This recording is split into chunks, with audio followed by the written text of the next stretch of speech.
Ms. Tin Pei Ling. Question 3, please. Mr. Speaker, may I have your permission to take questions 3 and 4 together? Yes, please. Mr. Speaker, our public healthcare financing system comprises several components that work together to keep healthcare affordable for Singaporeans. First, patients in public healthcare institutions enjoy subsidies of up to 80% of their bills. Second, we have introduced MediShield Life, a universal healthcare insurance which provides all Singaporeans lifelong protection against large hospital bills and selected costly outpatient treatments, regardless of age or health condition. Third, MediSave can be used for the balance of the bill and helps Singaporeans lower their out-of-pocket cash payments. Finally, MediFund and various forms of financial assistance at our public institutions provide discretionary, targeted assistance for those who have financial difficulties. Last year, for instance, MediFund provided about $150 million in assistance to patients who require additional help with their bills. Taken together, this S plus 3M, the subsidies plus the 3M, the framework has worked well. It ensures that healthcare is affordable to Singaporeans and that no Singaporean is denied appropriate healthcare due to an inability to pay. To underscore this point, in our public hospitals, 7 in 10 subsidized bills are fully paid without any cash outlay by the patient. In other words, 70% of all subsidized bills do not require any further out-of-pocket cash payment by the patient at all. Of the remaining 30% of bills, 1/3 require payment of $100 or less in cash, and another 1/3 of that 30% is paid for using a cash outlay of between $100 and $500. The enhanced MediShield Life was launched in 2015. This is a key component of our healthcare financing framework, which provides universal and lifelong coverage, including for those who have pre-existing illnesses.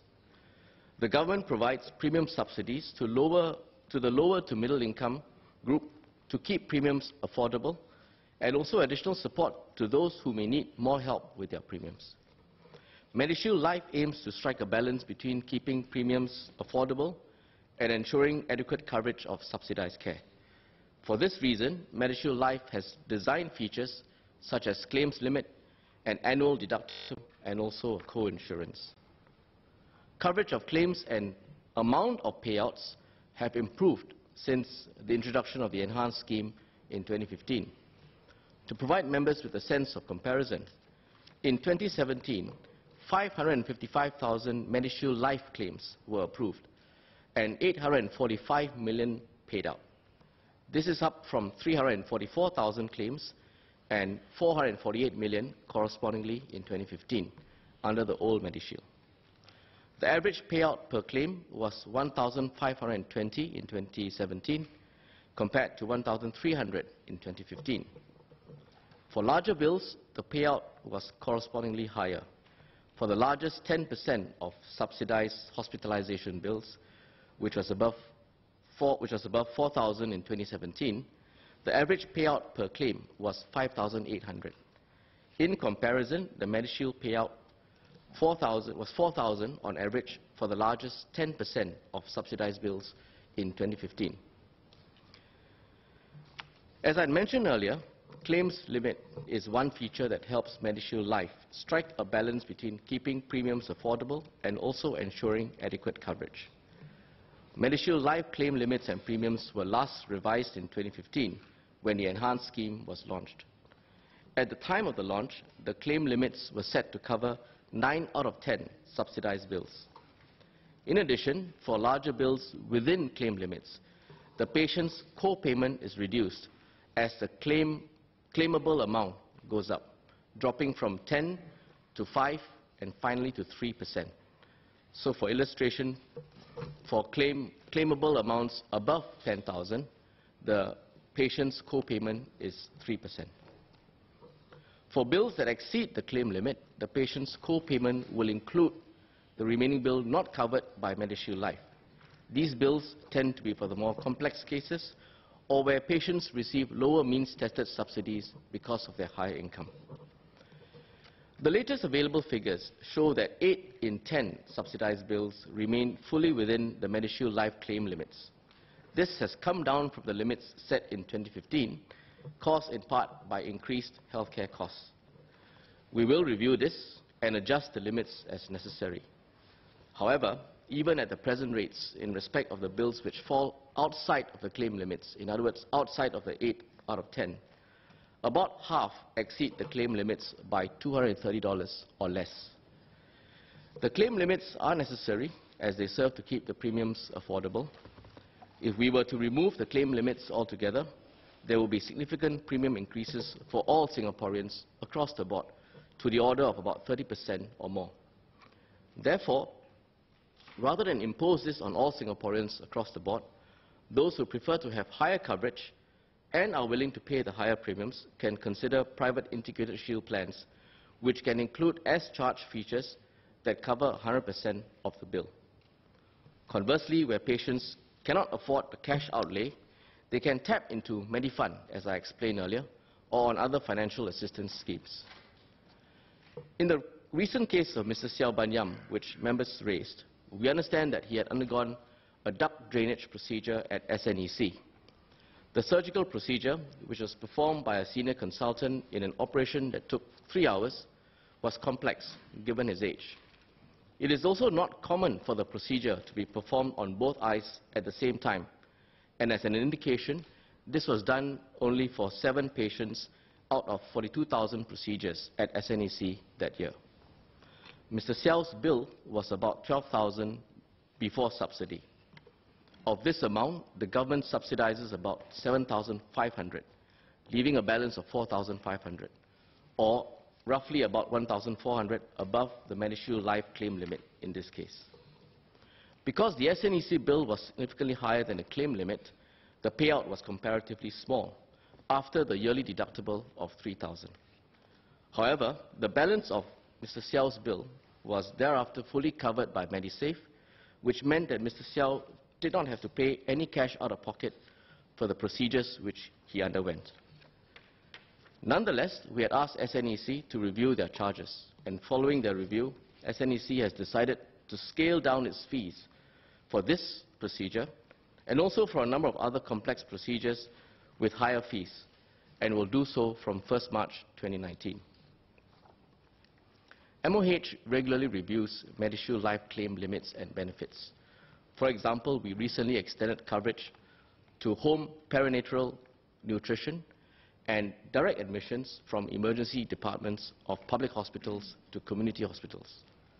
Last year, we also started a review of the claim limits with a view to making the appropriate adjustments as may be necessary.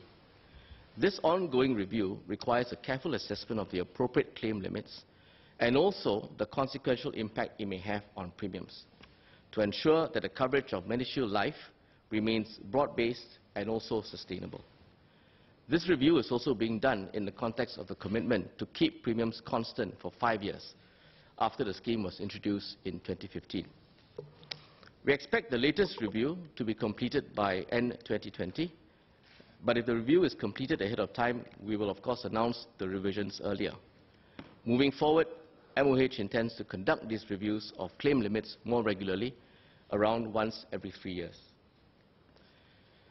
Just as important as having a good healthcare financing framework is managing healthcare costs effectively so that overall affordability can be maintained. We have to work hard on this and also explore various fronts on which this can be done. The need to monitor and manage costs and charges in public healthcare is particularly important. Majority of Singaporeans utilize subsidized healthcare in our public healthcare institutions. Some examples of our efforts to keep costs sustainable are the use of group procurement to get better prices, tapping on technology to improve productivity, and applying healthcare technology assessments to guide the appropriate use of services, devices, and also drugs. We have also introduced programs and services to help Singaporeans receive care earlier or at a more appropriate setting. For example, under the hospital-to-home program, patients receive visits at home for a few months after hospital discharge to ensure that they recuperate well and do not get readmitted to the hospital. Together, these initiatives help Singaporeans manage costs and moderate increases in healthcare bills. We will keep a close watch on public healthcare costs and redouble our efforts to keep healthcare costs sustainable and affordable for Singaporeans. To sum up, we have a healthcare financing framework that has worked well in striving to keep healthcare affordable for Singaporeans. The healthcare financing framework is designed with several different but overlapping components to provide holistic support to meet Singaporeans' healthcare costs. MediShield Life is one key component that provides Singaporeans lifelong protection against large hospital bills and selected costly outpatient treatments. Its features are aimed at ensuring adequate coverage while keeping premiums affordable. We will continue to review, refine and strengthen MediShield Life and other components of our public healthcare financing system, and just as importantly, manage our healthcare costs to ensure that public healthcare remains affordable for all Singaporeans. Thank you. Ms. Tin. Thank you, SMS, for the very comprehensive answer. I have about 2 questions. Firstly, for such an eye operation, which I would imagine quite common for elderly and with the aging population, I think it would be imperative that we keep the costs affordable for them. So since SNEC is reviewing its charges, will the MOH also ensure other public hospitals or other healthcare institutions offering similar procedures also review its charges to make sure that they are on par and therefore ensure affordability for our elderly citizens? That's the first question. 2, I think Mr. Xiao's this case has been quite unsettling for a lot of elderly, given that it seems like a very reasonable procedure, common enough, and yet the experience is that the payout is only $4.50. Given the spirit of MediShield Life, such an example will not be very helpful in giving that sense of assurance in terms of healthcare affordability. So while I'm heartened that there's a review, I'm wondering if the review can be brought forward, given that MediShield Life was launched quite a number of years ago, about 3 to 4 years ago. So whether the review could be brought forward. And in terms of the review frequency, I understand you are estimating around every 3 years. Would this be timely enough? Does this coincide with the general healthcare inflation pattern? Thank you. Thank you to this member for the questions. Yes, we have to keep healthcare costs affordable. You've heard me explain that that's our objective in designing the framework that we have. And in doing so, we try to strive to do that with 2 broad prongs. The first, obviously, is to look at the claims limit, which is the thrust of your second question. And yes, we will review the claims limit, and we will ensure that it is in tandem with the costs, and to ensure that the differential, and as they move towards the inflationary cost for healthcare sector, that it is kept in check and in tandem. Whether it is 5 years or 3 years, the objective is the same, to ensure that there's parity and that it rises in tandem. So we have decided to do it at 3 years, but if necessary, we can always relook at the time scale as well. The second prong, obviously, is to deal with the charges side, because one has to look at the claim limits as one sector. The other one is, of course, the amount of cost that is charged at the healthcare institution. And that will also be looked at to ensure that there is parity, and that is one key aspect of trying to bring down and maintain healthcare costs to keep it affordable. So both will be looked at the same time. In terms of timing, I think 3 years is what we aim for, post the review that we're doing now. And thereafter, we'll see if that is in tandem with the trends and patterns in the healthcare industry. And we'll adjust as necessary. Dr. Lilinio. Thank you, Mr. Speaker. May I ask SMOS, how are deductibles derived at, and how to make them more affordable? I'm glad to hear that NSEC will look into the reduction of the high operational ductal operations. May I now ask whether MOH will also look at other departments, especially those with high operational charges on the conditions that require operations in order to keep healthcare costs down? And how does MOH reassure Singaporeans that public healthcare costs, including the deductibles, are affordable to give them the peace of mind? Deductibles are necessary because they are one component of ensuring that the premiums remain affordable.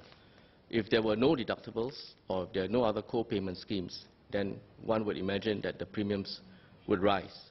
And we want to ensure that for the broader base of Singaporeans, the premiums remain at a scale which is affordable.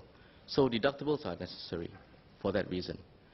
In terms of how the deductibles are looked at, one has to consider it in the context of the kinds of treatments, the claims assessment, the actual assessments as well. And then when you look at that in contrast with the premiums that we want to maintain, the levels at which we want to fix the premiums, that's how the deductibles are looked at and determined. In the context of assurance, as I explained earlier, the healthcare financing framework is made up of not just MediShield Life. It is a combination of MediShield Life together with MediSave and, if necessary, MediFund, along with the subsidies, all working in tandem and often overlapping with each other, which is why even in the context of Mr. Xiao's case, which you've heard me explain, is not quite as common as one might imagine. Even in that situation, with the deductibles and with the co-payments after MediShield Life, the patient does not have to be out of pocket because of MediSave. So one has to look at the entire framework working in tandem as being the framework that will sustain affordable healthcare in Singapore. Mr. Pritam Singh. Mr. Speaker, I'd like to thank the Minister of State for some of the statistics he gave. Mr. Xiao's case, of course, has started a whole inquiry into MediShield Life and how it works amongst many members of the public. And I've had a resident who's come to me and hospitalized for 2 days for a minor stroke, out of pocket, including MediSave from his own monies, is about 25% of the bill. He sees a line item, MediShield Life, $0. That's because it's within the deductible limit. So my question really is about the review that MOH is undertaking, whether in line with the spirit of the MediShield Life Review Committee's report to have greater transparency on reserve requirements, because that's where a large chunk of the public discussion is going to now, whether there are too many, the amount of premiums collected is too high, or is it just right? So there's some, MediShield Life really is over collecting premiums. So some clarity on that would be helpful, in line with the spirit of the MediShield Life Review Committee report.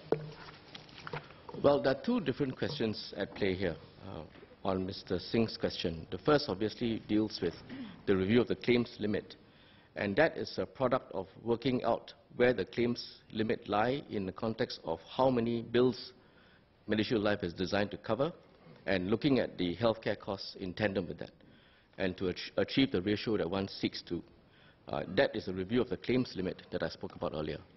What Mr. Singh is separately asking about is, of course, the adequacy ratio. And the adequacy ratio is something which is kept at a pace which ensures longer-term sustainability of the fund, longer-term ability to meet vicissitudes of life, and also to ensure that the MediShield Life scheme on a longer-term basis remains sustainable. That is something that we constantly look at as well, but I want to just emphasize that it is a separate issue from looking at the claims limit, which deals with the actual cost itself and how many bills are covered by MediShield Life. Mr. Pillay. Mr. Speaker, sir, I have two questions for the Honourable Senior Minister of State. The first question is in relation to claim limits for day surgeries. As the Senior Minister of State would know, with the advancement of technology, a number of procedures go through, I think would entail patients to go through day surgeries instead of being warded in hospitals. This may result in cost savings. And could this cost savings be taken into account in setting the claim limit for complex procedures in day surgeries? That's the first question. The second question is in relation to really the information flow between national health agencies setting their costs and MOH in relation to assessing whether or not the claim limits would be sufficient and relevant. In the context of this case, for example, would ordinarily, these healthcare agencies inform MOH, have that discussion.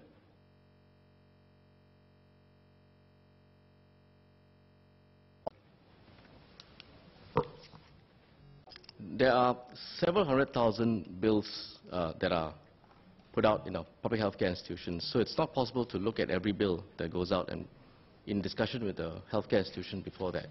There are obviously guidelines and benchmarks, and that's something that we look at, and it is in fact the subject of that review that we will do as well. And particularly in the context of this case, that is what SNEC has reviewed and will implement from 1st of March. So I assure the member that we will constantly look at that and keep that within a range that fits in with the philosophy of medishield life. On this question of day surgery, to some extent, shortening procedure timings or use of technology might save time and possibly expenses and money.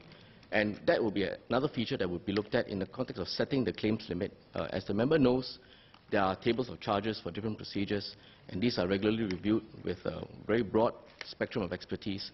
And certainly the issue as to whether or not cost savings might be gleaned from day surgeries or shorter surgeries or procedures which may be truncated because of technology, all of this will be taken into account as we review the amount of claim limits that we have. Mr. Leon Pereira. Thank you, Mr. Speaker, sir, and thank the SMS for his detailed answer. Just 3 supplementary questions. The SMS alluded to the adequacy ratio. Can I ask if the government consciously benchmarks the adequacy ratio of MediShield Life against other similar healthcare insurance schemes where the insurance is mandatory by legislation in other countries in the world? Is MediShield Life's adequacy ratio benchmarked to be similar or in the same range as similar schemes worldwide? The second question is in relation to, if I understand the SMS correctly, the 10% or so of bills which fall above the claim limit where the difference is more than $230. Would the SMS be able to share with us any pertinent common characteristics of such bills? So, for example, are they usually for older patients where procedures may necessarily be a bit more complex? That may be helpful for various stakeholders out there to know what are the common characteristics as we think about this problem. And the third question is really just a clarification. For patients whose bills go above the claim limit, are they, as a matter of routine course, informed by public healthcare staff that Medifund assistance that is mean tested is available to them? Thank you. The adequacy ratio is not necessarily compulsorily or in a fixed fashion benchmarked against other jurisdictions. But nonetheless, there are comparables that are looked at in determining and also assessing what the adequate ratio would be. But ultimately, we have to look at it in the context of our own domestic situation, our own claims pattern, the kind of procedures that we expect to see, and also the healthcare trends that we expect in Singapore itself. And the ratio has to be determined based on those factors. On your second question, the bills that fall outside the last 10%, as I explained in my speech earlier, they are largely made up of complex cases. I don't have the age breakdown for those cases, but also a sizable component of those would be made up of patients who don't pass the means test for subsidies, and that's why the amount outside of that will be larger. Finally, the question of Medifund. At various stages in different hospitals, there will be counsellors, medical social workers as well, who will be able to advise on the particular patient's case and the accessibility to Medifund based on the individual situation of that patient.